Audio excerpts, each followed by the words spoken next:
મિત્રો, આ વિડિયો મેં મારી સમજ અને જાણકારી મુજબ બનાવ્યો છે. જો આમાં કોઈ માહિતી ખોટી હોય, અધૂરી હોય, તો કૃપા કરીને મને જણાવશો. મિત્રો, આજે આપણે આપણા સમાજની એક અનોખી અને પરંપરાગત રસમ વિશે જાણવાના છીએ. નવજાત શિશુને તેમના પીરના મુરીદ બનાવવાની રસમ, જેને કંકળનું પાવળ કહેવાય છે. તો મિત્રો, ચાલો જાણીએ કે કંકળનું પાવળ શું છે, આ રસમ કેવી રીતે કરવામાં આવે છે અને તેની પાછળની માન્યતા શું છે. સૌપ્રથમ, બાળકના પરિવારજનો બાળકનું નામ, માતા-પિતાનું નામ અને જન્મ તારીખ જેવી વિગતો લખીને ગામના મુખી સાહેબને આપે છે. ત્યારબાદ ગામના મુખી સાહેબ બાળકની નોંધણી કરે છે. આ નોંધણીમાં એ બાબતનો ઉલ્લેખ કરવામાં આવે છે કે કઈ તારીખે બાળકને કંકળ પાવળની રસમ કરવામાં આવી અને બાળકને અબુ તાલેબ બાવા સાહેબના મુરીદ બનાવવામાં આવ્યા. આ સમગ્ર માહિતી અમને ગામના મુખી સાહેબ પાસેથી જાણવા મળી હતી. ત્યારબાદ જ્યારે બાળકનું કંકળનું પાવળ કરવામાં આવે છે, ત્યારે બાળકના ઘરે શુદ્ધ ઘીમાંથી સોજી અથવા દૂધની કોઈ નિયાજ બનાવવામાં આવે છે. આ નિયાજને પ્રસાદ તરીકે તૈયાર કરવામાં આવે છે. ત્યારબાદ આ પ્રસાદના 2 ભાગ કરવામાં આવે છે.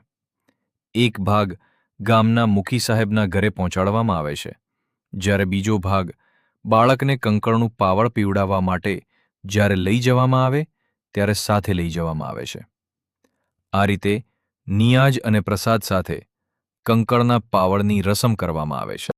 ગામમુખી સાહેબ દ્વારા જે સમય આપવામાં આવે છે, તે સમયે બાળકની માતા અને પરિવારજનો બાળકને લઈને જમાતખાનામાં પહોંચે છે. ત્યારબાદ ગામમુખી સાહેબની હાજરીમાં કંકળનું પાવળ કરવાની આગળની રસમ શરૂ કરવામાં આવે છે. ગામમુખીનું આપણા સમાજમાં એક વિશેષ સ્થાન હોય છે. મુરીદને જો બાવા સાહેબને કોઈ પ્રશ્ન પૂછવો હોય અથવા દુઆ કરાવી હોય, તો તેઓ ગામમુખી સાહેબને સાથે લઈને બાવા સાહેબ પાસે જાય છે. એટલે કે બાવા સાહેબ પછી ગામમુખી સમાજમાં એક મહત્વનું અને મુખ્ય સ્થાન ધરાવે છે. ગામમુખી સમાજના લોકો અને બાવા સાહેબ વચ્ચે એક મહત્વની કડી તરીકેની ભૂમિકા ભજવે છે. મિત્રો, અમે સમયસર જમાતખાનામાં પહોંચી ગયા હતા. ત્યાં આપણા ગામના મુખી સાહેબ હુસેન કાકા મુખી પણ આવી ગયા હતા અને હવે કંકળનું પાવળ થાપવાની પ્રક્રિયા શરૂ થઈ હતી. મિત્રો, અહીં એક વાત જાણવાની રહી ગઈ કે કંકળનું પાવળ ક્યારે અને શા માટે કરવામાં આવે છે. આપણા સમાજમાં એવી પરંપરા છે કે બાળકના જન્મ પછી 45 દિવસનો સમય પૂર્ણ થયા બાદ કંકળનું પાવળ કરવામાં આવે છે. માન્યતા મુજબ આ 45 દિવસ દરમિયાન માતા અને બાળકને પાક થવાનો સમય મળે છે. 45 દિવસ પૂર્ણ થયા બાદ બાળકને પીર સાહેબનું ચરણામૃત આપવામાં આવે છે અને તેને બાવા સાહેબનો મુરીદ બનાવવામાં આવે છે. આ પ્રસંગે કંકળનું પાવળ કરવામાં આવે છે. મારા વ્યક્તિગત મંતવ્ય પ્રમાણે આ 45 દિવસની પરંપરા પાછળ આપણા વડીલોની એક વ્યવહારુ સમજણ પણ હોઈ શકે છે. બાળકને જન્મ આપ્યા બાદ માતાના શરીરને આરામ અને સ્વસ્થ થવા માટે સમયની જરૂરિયાત હોય છે. બીજી તરફ નવજાત બાળક પણ ખૂબ નાજુક હોય છે અને તેને ચેપ લાગવાનું જોખમ રહે છે. કદાચ આ જ કારણોસર આપણા વડીલોએ માતા અને બાળકને 45 દિવસનો સમય આપ્યો હશે, જેથી માતા સારી રીતે આરામ કરી શકે, બાળકની યોગ્ય રીતે સંભાળ લઈ શકે અને બાળકનો ઉછેર પણ સારી રીતે થઈ શકે. આ મારી સમજ અને માન્યતા છે. આ પરંપરા પાછળની સાચી ધાર્મિક કે ઐતિહાસિક માન્યતા આપણા વડીલો અને જાણકારો પાસેથી વધુ સારી રીતે જાણી શકાય. જેમ તમે જોઈ રહ્યા છો, ગામમુખી સાહેબ પાવળ થાપી રહ્યા છે. પાવળ થાપતી વખતે તેઓ દુઆ કરે છે. આપણે અગાઉ જે ચિઠ્ઠી લખીને આપી હતી, તેમાંથી બાળકનું નામ લઈને બાળકની સારી તબિયત, સારા સ્વાસ્થ્ય અને ઉજ્જવળ ભવિષ્ય માટે દુઆ કરવામાં આવે છે.